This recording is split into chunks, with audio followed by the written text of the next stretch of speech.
Good morning, children. So, here we are continuing with part 2 of the chapter Issue of Shares. In the previous part, we studied basic introduction about shares and a company, and in which we studied that while inviting the shares from the public, money for shares from the public, the called up value, what is the meaning of called up value, what is the meaning of paid up value, etc. Now, in this video, we are going to start with the entries on issue of shares for cash. So here we are going, since this chapter is majorly based on journal entries, so here we are going to discuss the various entries which are passed on issue of shares for cash. Why for cash? Because in the previous video we have studied that the shares can be issued for two purposes. Firstly, for cash, or secondly, for consideration other than cash. So as we know that the entries or the installment money of shares as equivalent to the issue price will be called up in various installments. Firstly, the application money will be called, then second installment will be called as allotment, third will be called as first call, and so on. First call, second call, third call, so on. And the last installment will be known as the final call. So here we are starting with the entries on receiving applications. One thing, children, which you need to remember is in each installment, whether it is application or allotment or calls, you will be having two entries. One entry will be for the receiving entry and another entry will either be for due or for the transfer entry. So there will be two entries in each installment. One entry will be for receiving the money, receiving the installment money, and the second entry will be either for due or for transfer. So we are starting with the first one, entries on receiving applications. As you can see, the application money must be deposited by the company in a scheduled bank or scheduled bank. The following entry is made by the company on receiving the applications. In the previous video, we have studied that all those who wants to purchase a share of a company, they need to pay the application money, they need to deposit the application money in the scheduled bank account of the particular company. And one thing you need to remember, that in case of application, the first entry will be the receiving entry and then the second entry will be the transfer entry. So first of all, we need to pass the receiving application money entry, and secondly we will transfer the application money to the share capital. So the receiving entry in case of application will be bank account debited to share application account. Here bank account will be debited because money is coming in the bank account by way of subscription, and we will credit the share application account because this money is coming in respect of the application money. Now, as we know, there are two types of shares, equity shares and preference shares. So if it is preference shares, then you will write bank account debited to preference share application account. If it is equity shares, then you will write bank account debited to equity share application account. Or even if you do not write the word equity, it is understood that it is equity, but for preference you need to mention it. So just for the summary sake, the entry for receiving application money will be bank account debited to share application account. And narration you can write as application money received on number of shares at the rate of rupees. That is the amount of application money per share. For example, if 1000 shares, the face value or the issue price of which is 100 has been issued and the application money to be received on it is 25. So you will write the narration as application money received on 1000 shares at the rate of 25 per share. So this entry will be passed with the amount of 25,000.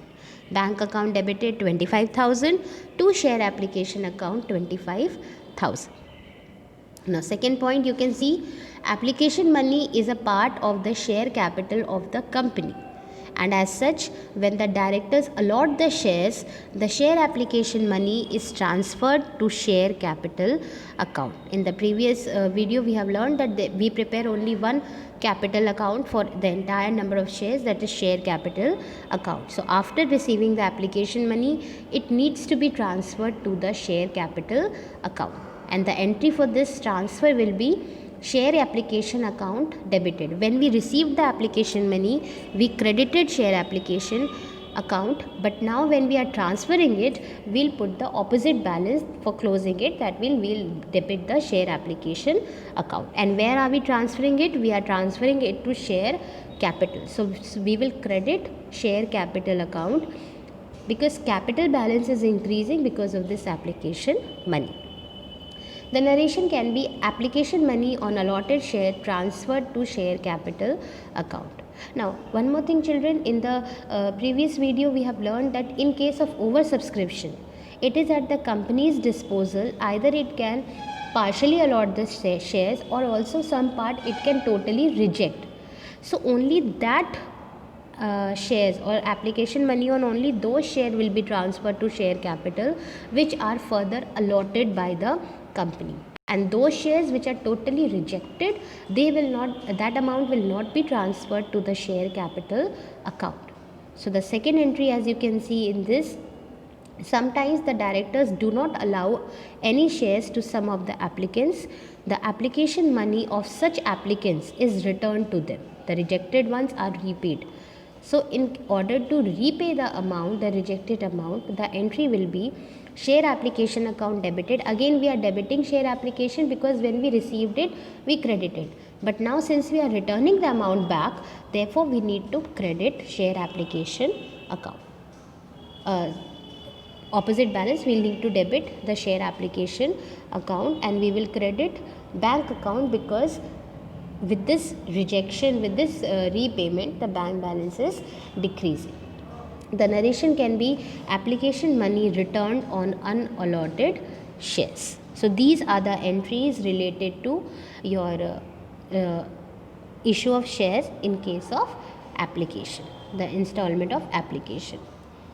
Now let us see the entries on allotment. Those applicants who are allotted share are sent letters of allotment in which the number of shares allotted and the amount due on allotment is mentioned. As soon as the allotment letters are issued, the allotment money becomes due and becomes a part of share capital. So as soon as the applications are received, the board of directors, the company will decide which application to be accepted and which one to be rejected.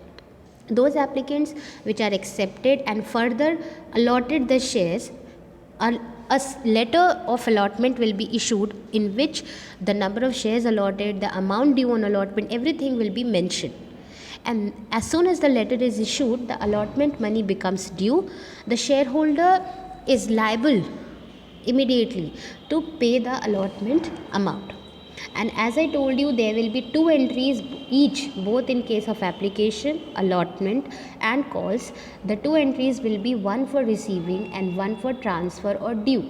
And just now we discussed that in case of application, the very first entry will be the receiving entry and the second entry will be the transfer entry. Because first of all we will receive the application money and then only we can proceed further. But in case of allotment and calls, we will pass the due entry first and then we will pass the receiving entry. So the due entry for share allotment will be share allotment account debited because it is due, to share capital account because now it is a part of share capital, and when the amount will be received, it will be increasing the capital balance. So we'll write the narration as amount due on allotment on again number of shares at the rate of again amount. For example, if 100 rupees is the issue price and 20 rupees is to be called on allotment, just an example, or 30 rupees let's say to be called on allotment. So and 1000 shares have been issued. So 1000 amount due on allotment on 1000 shares at the rate of 30 per share. So it makes 30,000. So this entry will be passed at the rate 30,000, such as share allotment account debited 30,000 to share capital account 30,000. So this is the entry for due allotment. Now the next entry for receipt of allotment money.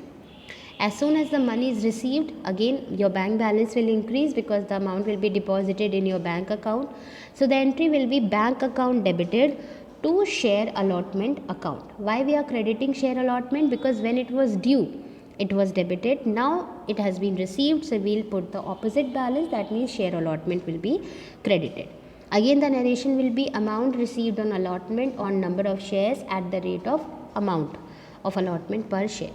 It might be possible that the entire amount of due allotment has not been received. So how we will treat it, we will discuss further. Now the next entries is for the calls, first call, second call, etc.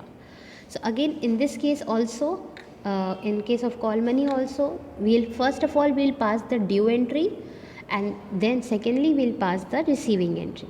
So as you can see, when shareholders are informed to pay the first call, that means as soon as the first call is due, we will pass the entry share first call account debited to share capital account. Then amount, the narration can be first call due on, again number of shares, for example 1000, at the rate of rupees dash per share. That means the amount or the installment of first call, 5 rupees, 10 rupees, as the case may be. And then as soon as the money, first call money is received, you'll pass the entry bank account debited to share first call. Why we are debiting bank account? Again the same logic, because when the first call money will be received, your bank balance will increase. And what are we receiving the money for? For share first call. So we'll credit to share first call. So this is the entry related to first call. In the similar manner, we'll put the entries for second call as well. So number of calls depends on the company, second call, third call, fourth call, fifth call, etc. So again in this case also the due entry will be passed first, and then we will pass the receiving entry. So the due entry for second call again will be share second call account debited to share capital account. And one more thing children, if the last call, whether it is second call or third call or fourth call, as the case may be, the last call you have to associate, add one word, that is final call. For example, suppose if second call was the last call by the company, then you will pass the entries share second and final call account debited to share capital account. Again the same narration, second call due on dash number of shares at the rate of rupees per share, means the amount of second or final call. Then the second entry will be for receipt.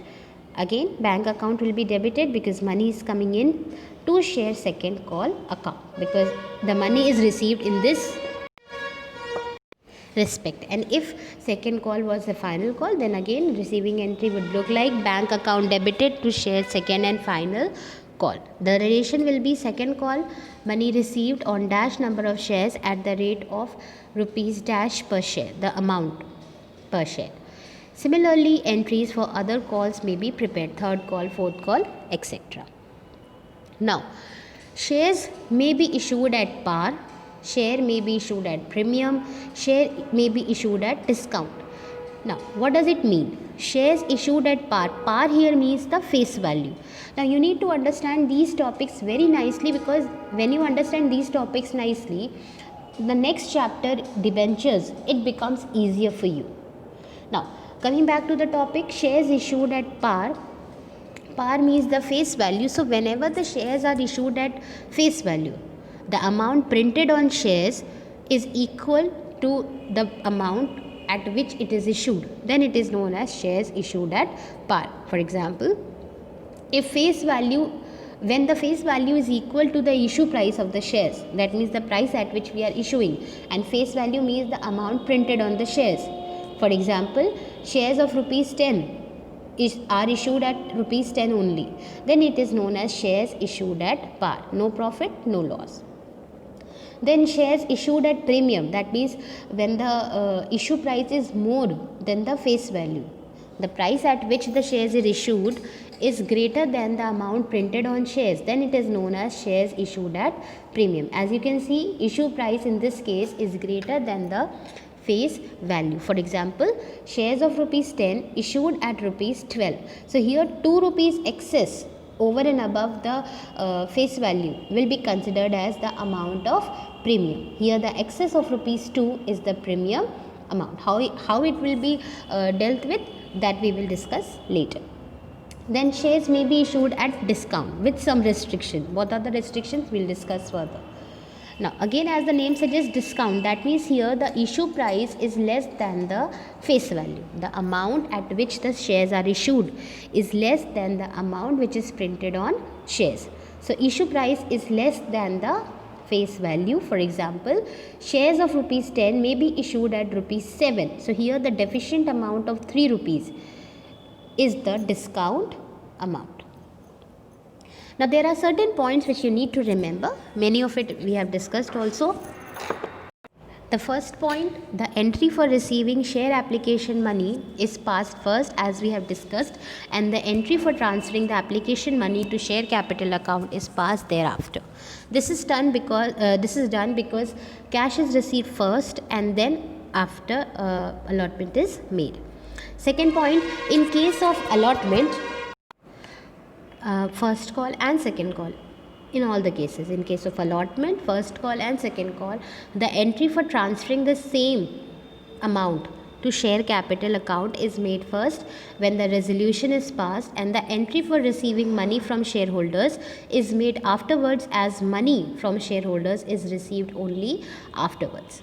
Third point, in case nothing is mentioned regarding the class of shares issued, they are always treated as equity shares. As I was saying, if preference is mentioned, then we need to specify the word preference, otherwise we'll assume it to be the equity shares. And fourth point, in actual practice, all cash transactions are passed through the cash book. That means directly all the cash transactions practically are recorded in cash book. So when we are recording the entries in the cash book directly, then we do not need to pass the journal entry for receiving. Hence, there will be no journal entries relating to cash, and there will not be a bank account in the ledger. So practically it is done, but as a student, you will be doing this if and only if the cash book is asked to be prepared. Otherwise, you will simply pass the entries as it is, including the entries for banks.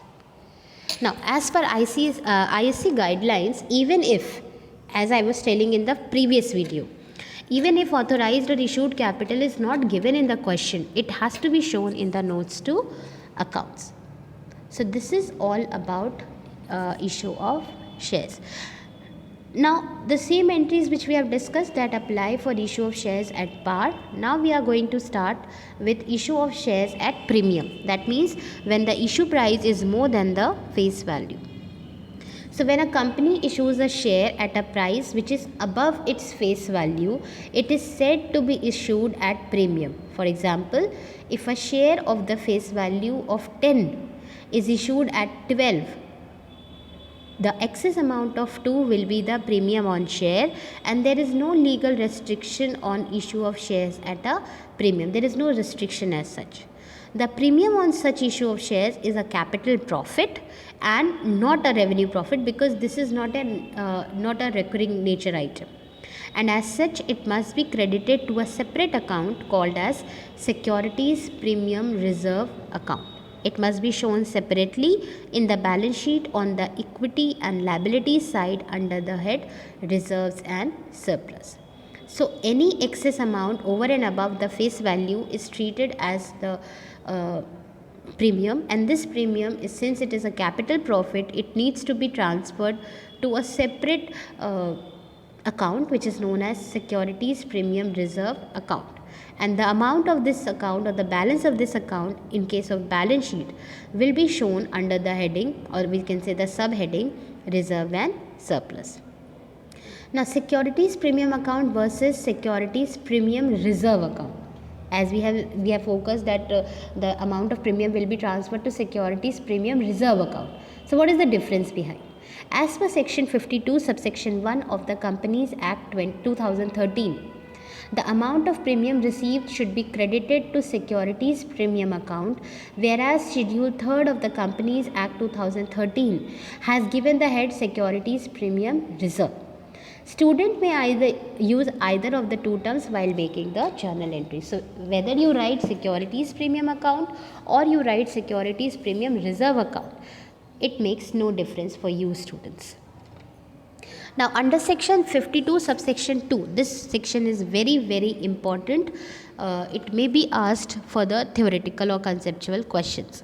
So under section 52 subsection 2 of the Companies Act 2013, the amount of securities premium reserve may be used only for the following purposes, such as in writing off the preliminary expenses of the company, or for writing off the expenses, commission or discount allowed on issue of shares or debentures of the company, for issuing fully paid bonus shares to the shareholders of the company, for providing for the premium payable on redemption of redeemable preference shares or debentures of the company, and for buyback of its own shares and other securities as per section 68. So these are the 5 areas to which the utilization of securities premium reserve is restricted.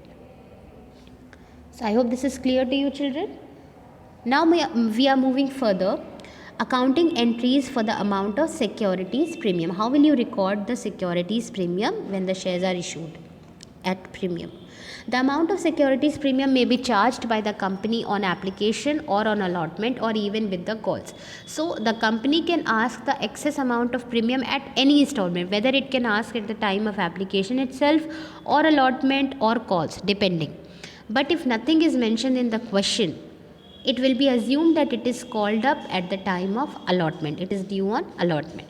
Following entries will be passed if the amount of premium is received along with application money. If the premium is received at the time of application, the receiving entry will pass the entry as bank account debited to share application account, and the amount in this case will be inclusive of securities premium amount. And while transferring it, because securities premium reserve will be recorded specifically either in the transfer entry or in the due entry. We will open the securities premium reserve account only in case of transfer entry or due entry, but no doubt at the time of receiving its amount will be included. So we have included the amount while receiving the entry, and in second case, in the transfer entry, we have opened the securities premium account and we have passed the entry share application account debited, as we used to pass for transfer, to share capital account with the face value, with the actual value of the shares, and to securities premium reserve account with the amount of premium received. Why we are crediting it? Because it is a capital profit and it is a reserve liability. And narration, you can see application money transferred to share capital account and securities premium reserve account. Now the next, if the amount of securities premium is received along with allotment money, the following entries will be passed. So the first entry, because in case of allotment we first pass the due or the transfer entry, so here only we will open the premium reserve account. So the entry will be share allotment account debited to share capital account. Share capital will be credited with the actual face installment value, and share allotment will be debited with the amount of face value as well as the premium. And to securities premium reserve account we will credit it separately, because again the same logic, we are creating a reserve. Narration can be for allotment money due including securities premium. If it is asked at the time of call, then share first call or second call etc. account debited to share capital account to securities premium reserve account.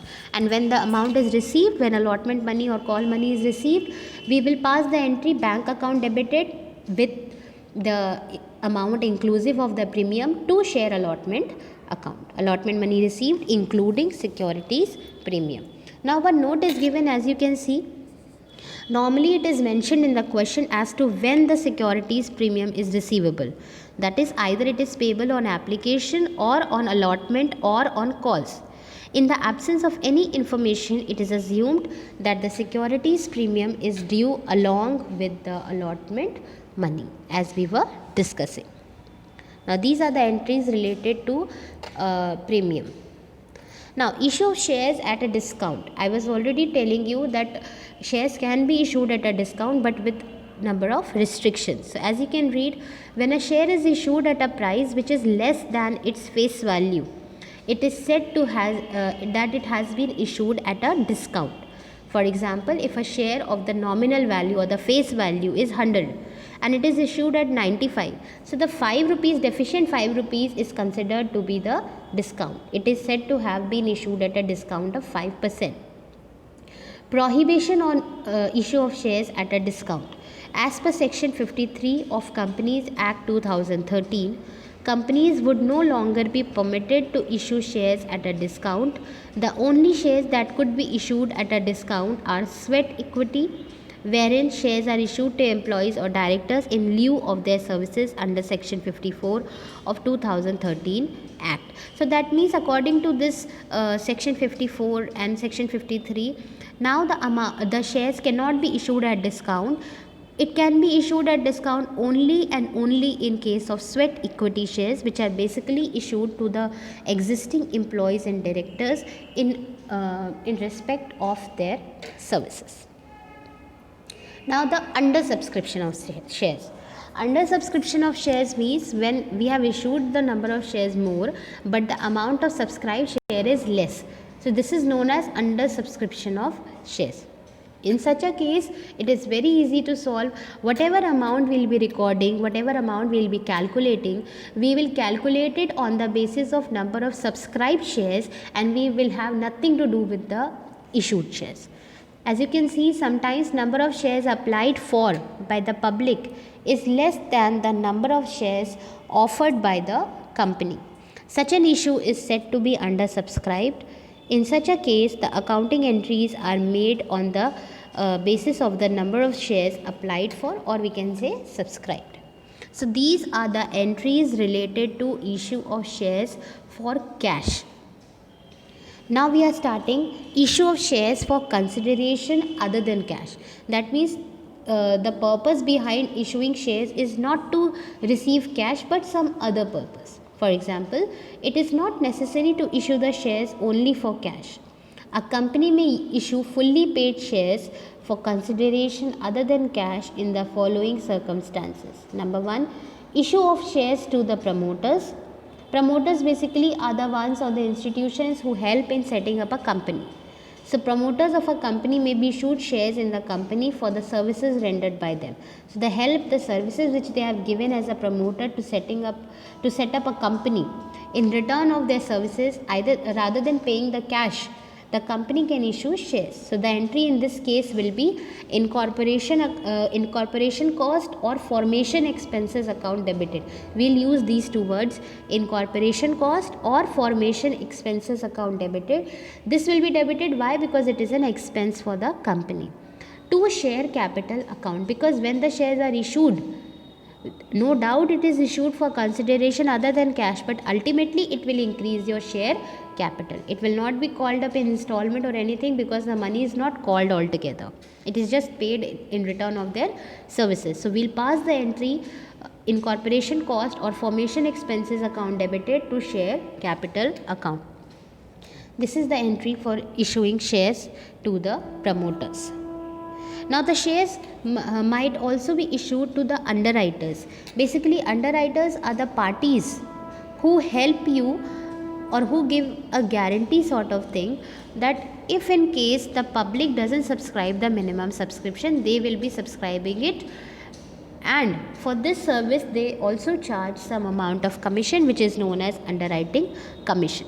Now, as you can see, underwriting is an agreement entered into before the issue is brought before the public, that if the shares or debentures are not taken up by the public in full, underwriters will have to take up and pay for such part of the shares or debentures which the public has not applied for. They are giving a guarantee or an undertaking as such. The persons or institutions who or which guarantee or undertake the issue are known as underwriters. For the guarantee or the services rendered by them, they charge an agreed commission known as underwriting commission. The company may allot shares to underwriters to pay their commission. When the shares are allotted to discharge underwriting commission, the following entries will be passed. So rather than paying them commission in cash, the company can issue them shares. So first of all, in this case, two entries will be passed. For first entry will be passed for making the commission due. So as you can see, on making the commission payable to underwriters or making the commission due, the entry will be underwriting commission account debited to underwriters account. We are debiting the underwriting commission because it is an expense for the company, and we are crediting the underwriters because we are not giving them anything as of now, we are just passing the due entry. In this case, underwriters have become our creditors, therefore it will be credited. So as you can see, the entry for underwriting commission due will be underwriting commission account debited to share capital to underwriters account. Then next entry will be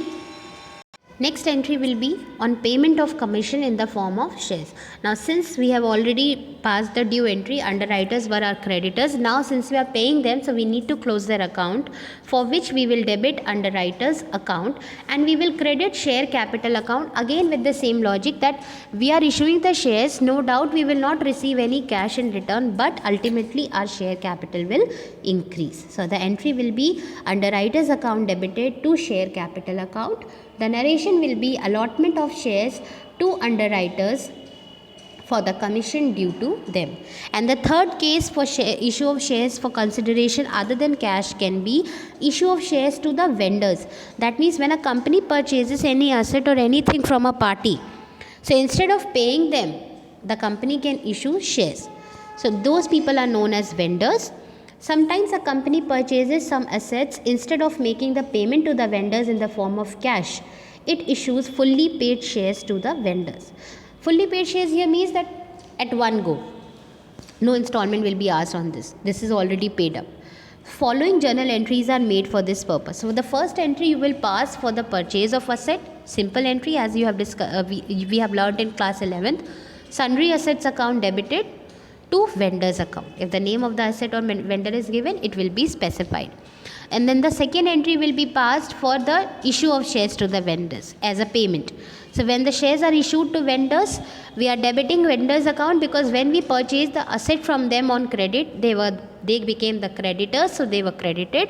Now since we are issuing them shares, we are closing their accounts, therefore they will be debited to share capital account. Again the same logic, no doubt no cash will be received in return, but it is increasing the share capital balance. So these are the entries related to shares issued for consideration other than cash. Now the next topic is the calls in arrear. When the company calls any amount from the shareholder to pay, but the shareholder failed to pay a certain amount, so the amount which was not received from the shareholders by the company are known as calls in arrear. And this word is applicable in case of both allotment as well as calls. As you can see, it often happens that some shareholders fail to pay the amount of allotment or call when it becomes due. This is known as calls in arrear. There are two methods to deal with calls in arrears. Number one, without opening calls in arrear account. Under this method, there is no need to open calls in arrear account. In such a case, the actual amount received from the shareholders is credited to the call account, and the call account will show a debit balance equal to the unpaid amount of the call. On a subsequent date, when the unpaid amount is received, bank account is debited and the relevant call account is credited. So first method is that we do not open calls in arrear account separately. We simply we record the entries without opening the calls in arrear account. What we can do, that we record the amount of call actually received. So obviously, if for example, if you have to receive the allotment money as 5,000, but instead of 5,000 you have received only 4,000, so you will pass the receiving entry as bank account debited 4,000 to share allotment account 4,000. Obviously it is showing that share allotment 1,000 has not been received. It is understood. And as soon as the arrear is received, again you will pass the entry bank account debited. Now the arrear was 1,000, so bank account debited 1,000 to share allotment account 1,000. The second method, which is actually followed and it is feasible to follow, by opening calls in arrear account. Under this method, calls in arrear account is opened and this account is debited when some amount of allotment or calls is not received. So whatever amount has not been received, that will be debited to calls in arrear account. And this method is widely used because ultimately you have to show this amount. No doubt if you are not showing it in the journal entry, still you have to show it in the balance sheet. On a later date, when the arrear amount is received, bank account is debited and the calls in arrear account is credited. So just the example, numerical example which I was orally discussing with you, that if 5,000 is due on allotment but you received only 4,000. So in the second method, the entry will be bank account debited 4,000, calls in arrear account debited 1,000, to share allotment account 5,000. And as soon as the calls in arrear amount is received, we'll pass the entry bank account debited 1,000 and we will credit to calls in arrear account 1,000. It will automatically close the calls in arrear account. Suppose X Limited made a first call of rupees 2 per share on its 10,000 shares. One shareholder holding 500 shares did not pay the first call. But when the company made the final call of 3 per share, he paid all his arrear. So X, a shareholder, did not pay rupees 2. X Limited is a company which has called up the first call as 2 on 10,000 shares, but one shareholder having 500 shares did not pay the first call. So that means 500 into 2. That means 1,000 is the arrear amount which was received at the time of final call, which was called up at 3 per share. Now let us have a look at the entries. As you can see, both the methods have been shown to you, without opening calls in arrear account and by opening calls in arrear account. So we'll discuss the entries simultaneously. So the first entry for making the first call due, because we are talking about the first and the final call, and it is call, so therefore we need to record the due entry first and then we will pass the receiving entry. So when the calls in arrear account is not open, so the entry for due first call will be share first call account debited. Again, number of share is 10,000 and call money is 2. So 10,000 into 2, 20,000, to share capital account 20,000. And when the calls in arrear account is open, again the due entry will be the same, because we are still not aware how much we will not receive. On receiving the first call, when the calls in arrear is not opened, it is said that one shareholder having 500 share did not pay the first call.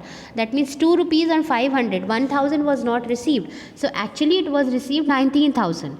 And in the first method, we are not opening calls in arrear. So we will pass the receiving entry as bank account debited 19,000 to share first call account 19,000. And when the calls in arrear account is open, then in that case we will pass the entry bank account debited 19,000 and the arrear amount will be debited to calls in arrear account debited 1,000 to share first call account with the actual value 20,000. Then when the final call is due, on making the final call due, when the calls in arrear is open or not open, the entry will be the same. Share final call account debited 30,000. Why? Because final call is rupees 3. So 3 on 10,000 share final call account debited 30,000 to share capital account 30,000 means the same. Now, the question says that while calling up while receiving the final call, the arrear was also received. So when the calls in arrear was not opened, the receipt of final call will be recorded as bank account debited 31,000, because it includes the amount of arrear also, to share final call 30,000, because out of this 31,000, 30,000 is for final call, and to share first call account 1,000, which is arrear of first call. And why we are crediting first call? Because we did not open any calls in arrear account.